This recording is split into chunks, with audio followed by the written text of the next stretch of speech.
নমস্কার বন্ধুরা, সকলকে আমার চ্যানেলে স্বাগত। আজকের নতুন মুখ্যমন্ত্রী মাননীয় শুভেন্দু অধিকারী মহাশয় প্রথম ক্যাবিনেট বৈঠকের পর প্রেস কনফারেন্স করেন এবং এই প্রেস কনফারেন্সে ডিএ এবং পে কমিশন নিয়ে তিনি কি বলেছেন চলুন আমরা তার মুখ থেকে সরাসরি শুনে নিই। ষষ্ঠ সিদ্ধান্ত মাননীয় স্বরাষ্ট্র ও সমবায় মন্ত্রী অমিত শাহজি নির্বাচন প্রচারের রায়দিঘি থেকে বলেছিলেন যে 2015 সালের পরে পশ্চিমবঙ্গে কোনো রিক্রুটমেন্ট হয়নি, তাই প্রচুর শিক্ষিত যুবক যুবতীর বয়স চলে গেছে। 5 বছর এক্সটেনশন মানে আবেদনের বয়সের ঊর্ধ্বসীমা ক্যাবিনেট মঞ্জুর করলো, এটাও আজকে আমরা করলাম। আজকে এই ক্যাবিনেট সিদ্ধান্তগুলো আমরা নিয়েছি। আমাদের আরো বেশ কিছু কমিটমেন্ট রয়েছে যেগুলো ইতিমধ্যে আপনারা জানেন। আমরা পরবর্তী সোমবার আবার একটি ক্যাবিনেট মিটিং করব।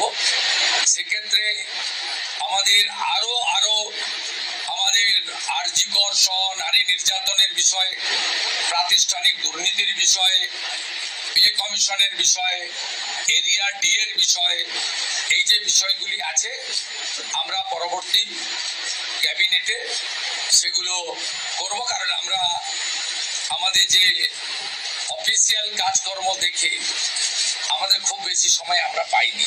আজকে প্রথম কাজের দিন সরকার গঠন হওয়ার পরে আপাতত যে কাগজগুলো রেডি ছিল তার উপরে ক্যাবিনেট আমরা এই সিদ্ধান্তগুলো নিয়েছি, কার্যকর হবে।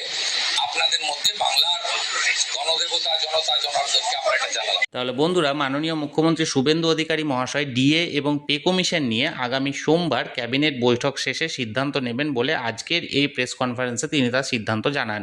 আপনাদের যদি এই বিষয়ে কোনো কিছু বলার থাকে অবশ্যই কমেন্ট করুন, আর ভিডিওটি ভালো লেগে থাকলে অবশ্যই একটি লাইক করুন এবং সকলের সঙ্গে শেয়ার করুন। আর সেই সাথে চ্যানেলে যদি প্রথমবার হয়ে থাকেন অবশ্যই চ্যানেলটিকে সাবস্ক্রাইব করে রাখুন। ধন্যবাদ, দেখা হচ্ছে পরের ভিডিওতে।